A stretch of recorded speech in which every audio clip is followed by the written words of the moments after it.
Hello and welcome to this video where I'm going to be making a crest, finally, for this absolutely gorgeous helmet made for me by Ferran in Spain. Forgive me if I sound a little bit nasally, I am just recovering from a cold. Hopefully it's not too annoying for you, but I wanted to make this video whilst I was making the crest so that those of you at home who want to make a crest for your own helmets or are just interested in general can sort of follow along with my steps here. This helmet has been a long time in the making. It's been about 3 years, not from Ferran. It was originally commissioned by another armourer who took my money and then ghosted me for 3 years. Ferran have been absolutely great. I'll talk about them even more in the dedicated video to this helmet. This is based on my favourite helmet of all time, being a Myros Corinthian helmet, which is currently housed in the British Museum. And it's time to adorn it with my favourite crest of all time, or hopefully.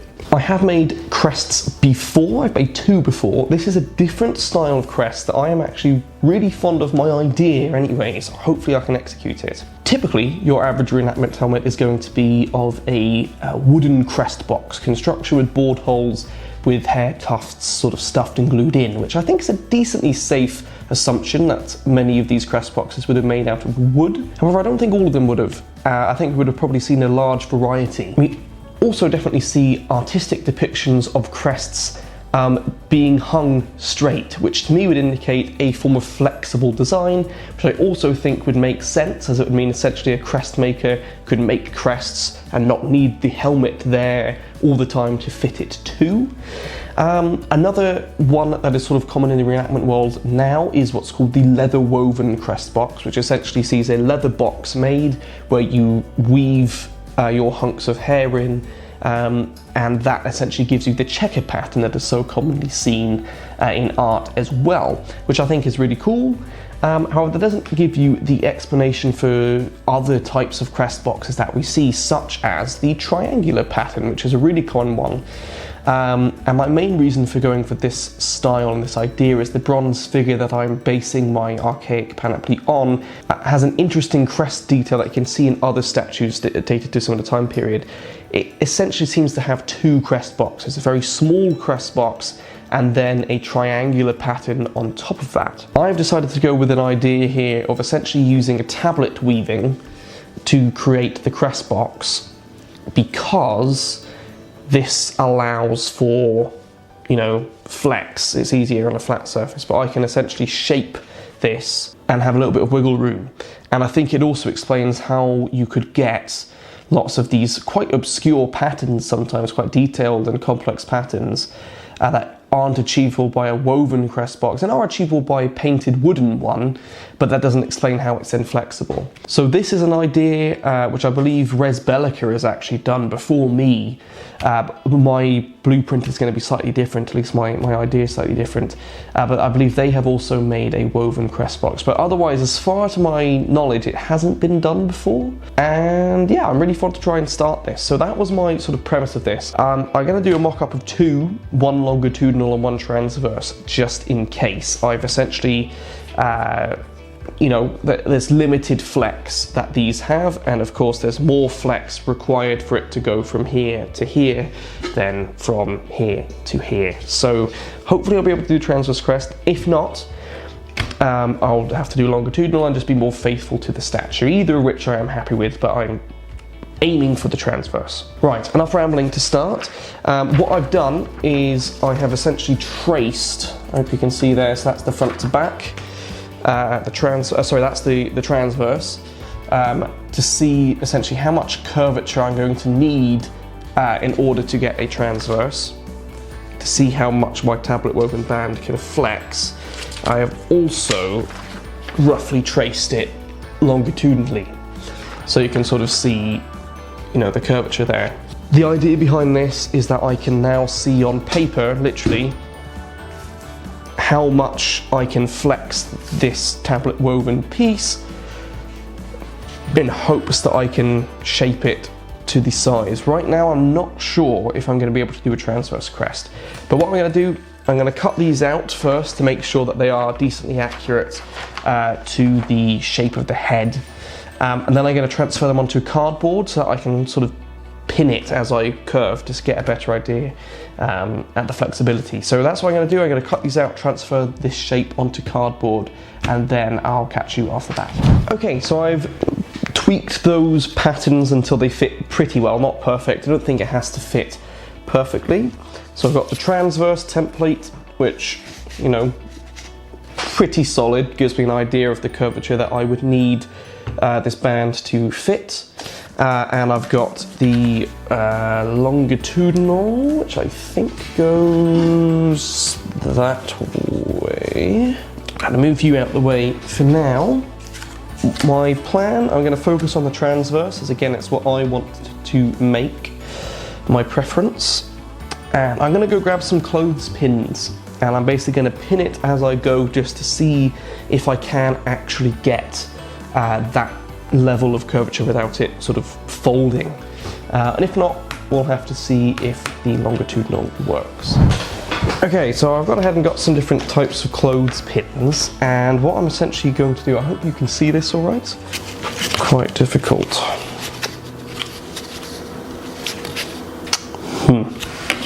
Okay, I'm going to go ahead and keep on with this and hope that I can get it around, but this is purely just to sort of see how much flex I can get from this tablet woven band, just to see whether I'm going to be forced to go longitudinal, because this is a much shallower curve than transverse.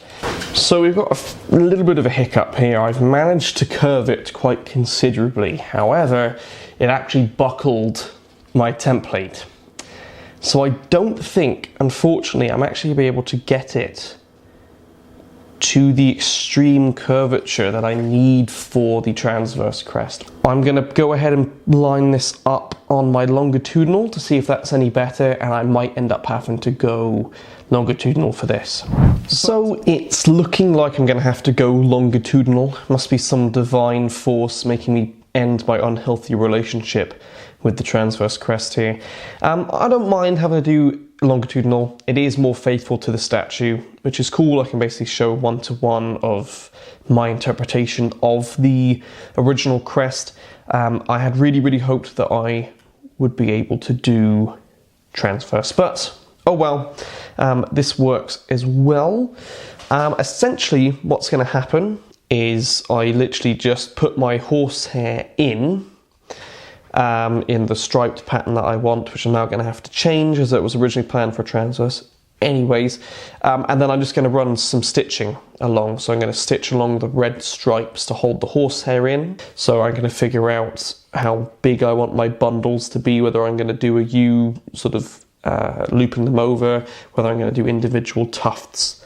We'll see, but yes. Okay, so for the bundles of hair, the hair that I got is actually from AliExpress of all places, and it's for violin bowstrings, and the black hair actually came in bundles. The sort of gingery hair, Chester hair did not. I essentially grabbed 3 bundles of hair, folded them together once, then folded them together again, so that there's a loop up at the top. This will later be cut so that all the hair is pointing up. That should create a loop at the bottom, a small loop that is what you'll wrap and tie in a figure-8 knot and pull down tightly, and then do a second knot over that. It's really important to get this knot tight. You want to do it multiple times, multiple wraps, as fundamentally this is what is going to stop your hair from being able to come out of the crest. So just, you know, a couple figure-8 knots, pull it tight, slide it down, another knot over the top of that, and that's how you make every tuft that will then be stitched inside the woven box. Then it's time to cut the loop, and then just wrap the bundle a little bit higher just to give it a little bit more rigidity. Then that should be your loop done. Just cut the ends of your knots off, and then it will be slotted into the woven crest and stitched in place. So it's really important to try and leave it so that there's minimal gapping between each section. I'm pushing down the loop to just the bottom of the tablet woven band and up against the tuft next to it. That will then be stitched on the top and the bottom, securing it in place, and I found that it was best to go twice over. Okay, so we're making some decent progress. I hope that my demonstration earlier of how I basically tied these bundles worked. Essentially, what I've done is this hair is violin bowstring hair. It's actually from AliExpress. I'll leave a link in the description where you can get it. And you'll see, at least on my black, that each one is already tied into a bundle. And I essentially just did 3 bundles of black, and then my chestnut, which is now a mess, didn't have bundles. So all I did was I basically just pinched, the rough amount that was the same as each black bundle, and then did the same thing. That is then pushed down so that the bottom is just at this bottom line. I've then used the clothes peg to pinch it, and then I've just done a stitch in red all the way across, which is basically stitching in all of the hair. This is going to, of course, keep going until the end, where then we'll have the tails, which I'm going to have to figure out how I'm doing that. Then what I'm going to do is, once the top is all stitched, is I'm going to stitch the bottom in red as well. So that's basically all I'm doing. I'm putting the curved bits down, pinching them in place, just stitching them across. The pattern that I'm going for, I'm probably going to have to do 2 more of the chestnut, and then I think black for the tail. I want a sort of an unusual and atypical crest design that we actually see quite commonly in art, not in modern reenactment, that being asymmetrical sized stripes. I think that's something cool that maybe our modern eye doesn't necessarily think of, but is maybe a little bit more of an ancient aesthetic that I sort of wanted to capture.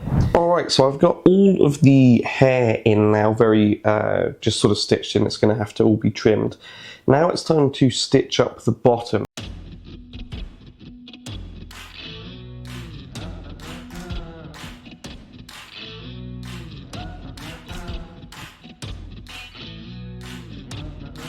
So all I did was sort of stitched it once this way, and I went back the other, and you get a lot of flex.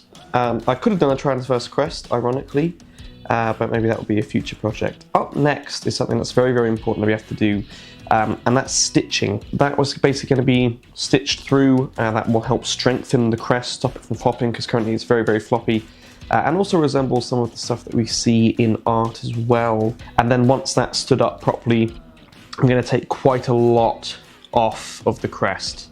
Right now it's far, far too tall, and that's better than being too short. Stitching the hair is super easy. I ended up changing this slightly, almost like I like to work as I go. Basically, you get one big long piece of wax thread.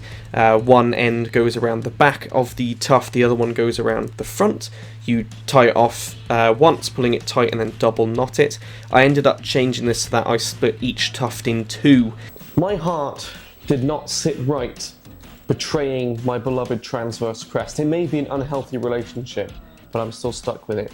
After building this thing basically to completion and seeing how much flex I have, it is very much possible for me to do a transverse crest, which is my personal favourite. It's what I originally wanted to do.